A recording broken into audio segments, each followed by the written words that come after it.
I want to begin this video for all of you who are newly married, maybe not so newly married, but you're looking for ways to affair-proof your relationship. And the first thing I want to tell you is that affairs don't usually steal happy marriages. They exploit neglected ones. Relationships that let little things go by. So when people ask me, how do you affair-proof your relationship? It's not one big thing.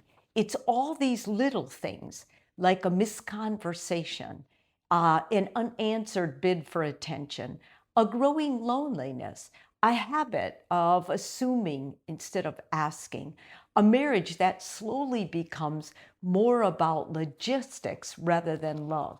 Think of your marriage like a house. You don't wait until the roof's caving in to maintain it, right? You notice little things and you fix them. You care for it continually. Nobody just lets their house come down on them. They basically find little things as they're going wrong and they call the maintenance worker and they call the person who addresses that kind of situation. You don't call a stone worker for the plumbing. You individualize it, just like you have to with relationships. You don't overhaul something that is basically going back to the very foundation of communication. I want to talk to you about what happy couples do, what couples who seem to really love being married and being a good partner do in lieu of just setting out to try and affair-proof their marriage. They basically are paying attention to all the little things, and you too can start paying attention.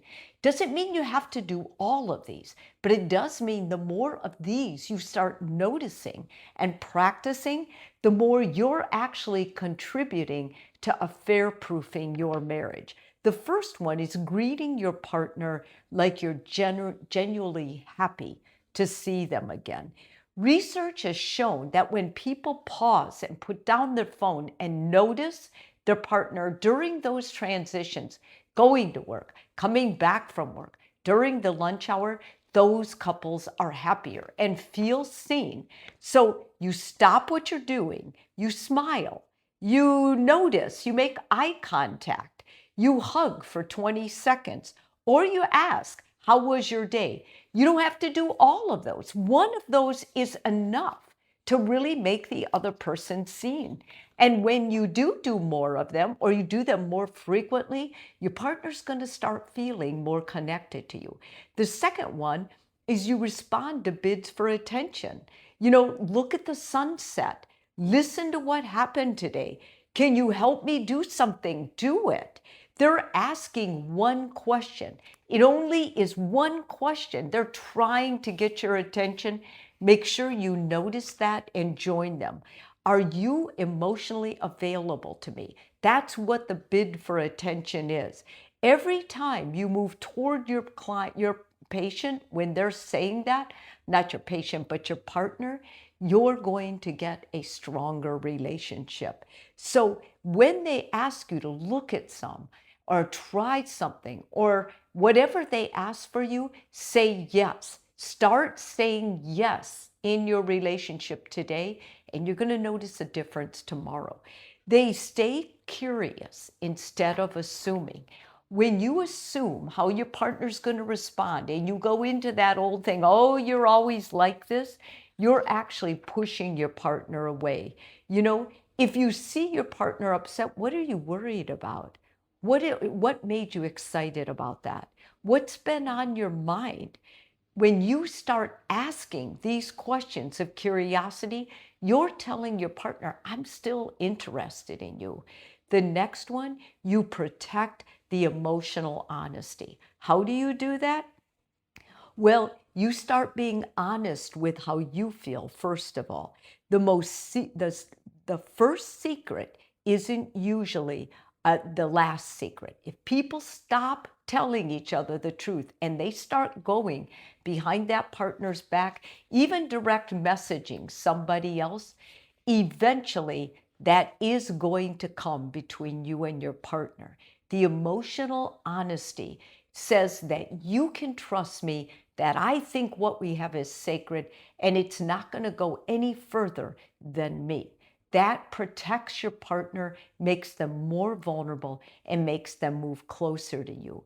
Repairing after conflict. This is so important and we don't talk a lot about it. I don't care how much you have arguments or fights. What I care about is how quickly you're able to go back and say, I'm sorry. Let's talk about this so we don't repeat this. What can I do differently next time? The sooner you repair, the more healthy your relationship is. In fact, therapists are now starting to time that time. Couples who hold silent treatments, or the anger ends with somebody slamming out the door and then pushing all of that under the rug, those couples don't do well in long-term relationships. The sixth one, they really are good friends and they protect their friendship. You have different friendships with your girlfriends or your guy friends than you do with your spouse. But your spouse's friendship means the most. That relationship is so important. So instead of just getting into these conversations like what's for dinner, what the kids do together, I want to remind you that healthy couples spend time together and they like it. They laugh. They toast and tease each other. They flirt with each other. They tell inside jokes. They still enjoy being together. The seventh one is they make appreciation a daily habit. It's so important that you tell each other every day something you appreciate about each other. I appreciate you for this. I'm proud of you for this. Appreciation isn't just politeness, it's protective. When your partner knows that you appreciate them, they feel so much closer to you, and they also feel like doing more. When a partner feels that what they do is appreciated, they will give you more of that task that they did that made you feel grateful in the beginning. The eighth one is they don't outsource emotional intimacy. It's not okay to tell other people emotional, intimate things. Your spouse is the primary person for that. When your partner knows that you are emotionally intimate with them only, that they know things about you that no one else knows, that helps them feel protected and as if this relationship is sacred between the two of you.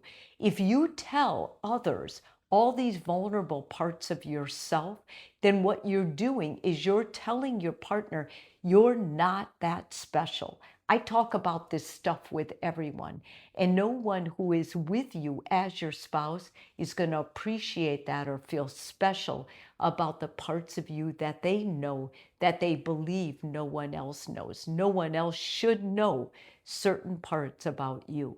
They talk about temptation without shame. This is the ninth one. Many couples never discuss attraction to another person because they're afraid it sounds threatening. Ironically, silence creates more danger than honesty.